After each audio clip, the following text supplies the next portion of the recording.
We're here atop Halifax Citadel within the fort. If you look out over my right shoulder towards the two bridges in the distance, this is the north end of Halifax. The Halifax side of the two bridges was the blast zone. On the morning in question, two ships collided in that zone. There was a lot of confusion about which direction they were going, which side of the harbor they were on, who was at fault.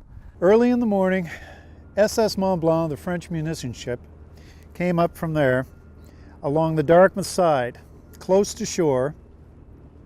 The rules were that incoming ships came up the Dartmouth side, outgoing ships went out the Halifax side. The Emo was coming down from Narrows. It had left without permission.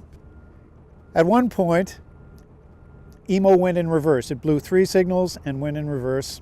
And the bow of the ship, because the ship was light in the water, you could see the propeller in the water, and it had no cargo in it, it was in ballast. So the bow of the ship went to starboard and T-boned the Mont Blanc in hold number 1.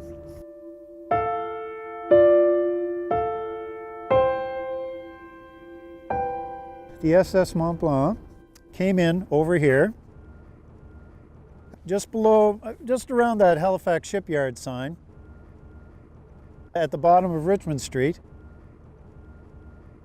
The ship was already on fire. It was engulfed. The crew left in a hurry. Hundreds of people were in jeopardy. I don't know how many people were killed here, but there were people on the bridge watching the fire that took place for 20 minutes. And it was just an immense catastrophe that happened within a 50th of a second.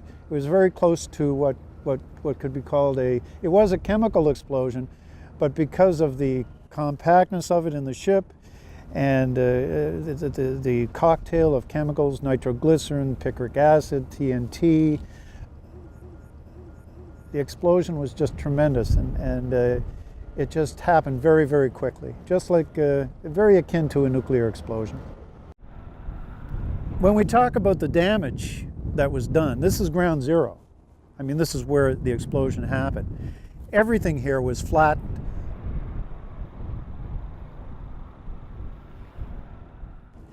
Pier 7 was over here. This would have been Pier 8.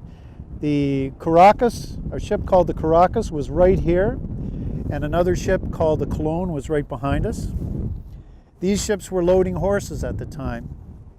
Out of the a lot of the men were killed along here.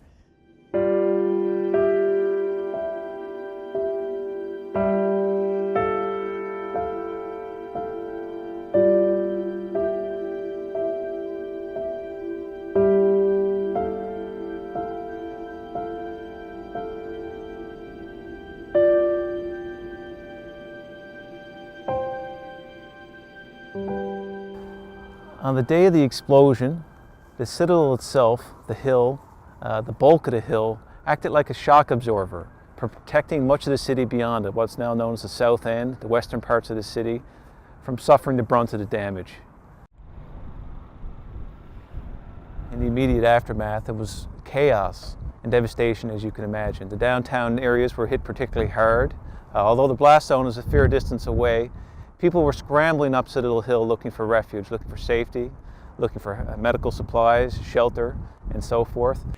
Many of them came into Citadel, and they would have been fitted out in converted barracks rooms, given medical assistance, shelter, food, supplies.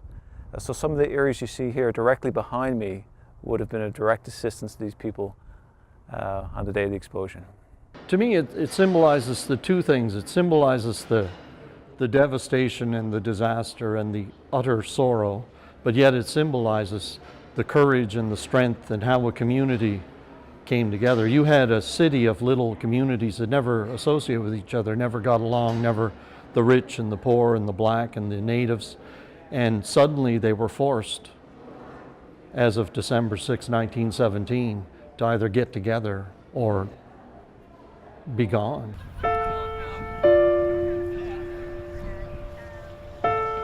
I note that we have Cecilia Coulin with us today, who was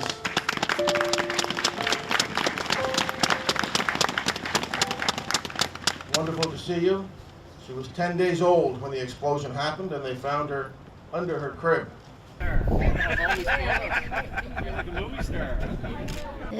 Mum and Dad, they lived in the North End, but the house caught fire, but they got out, they were safe. And I was only 10 days old, and I was thrown up against the wall, and the crib tipped over. I always land against the wall. But everything else, I got along all right. I hurt my back a bit, you didn't know, but they thought I was all right, but I didn't walk till I was 3 years old.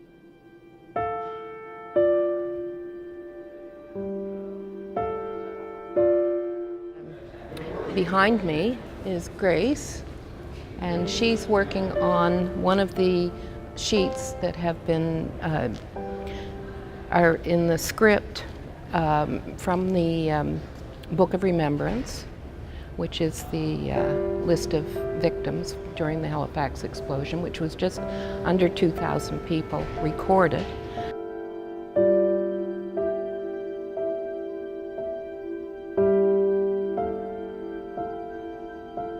I have had that Book of Remembrance translated into Braille dots, and people throughout the province and beyond have been beating it for the last 2 years. And the project's just about completed and will be unveiled here today, the first 12 columns, which eventually, when it's finished, when they're hung, will be 40 feet long.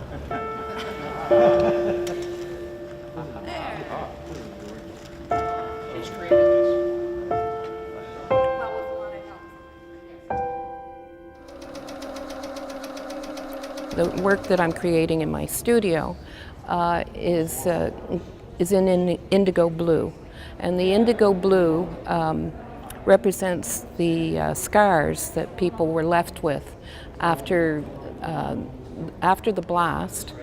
There was a rain of oily black wet that came down upon people and coated them in so much that they were unrecognizable.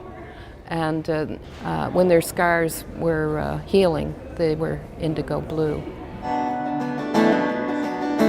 But the passage of time, it could not wash away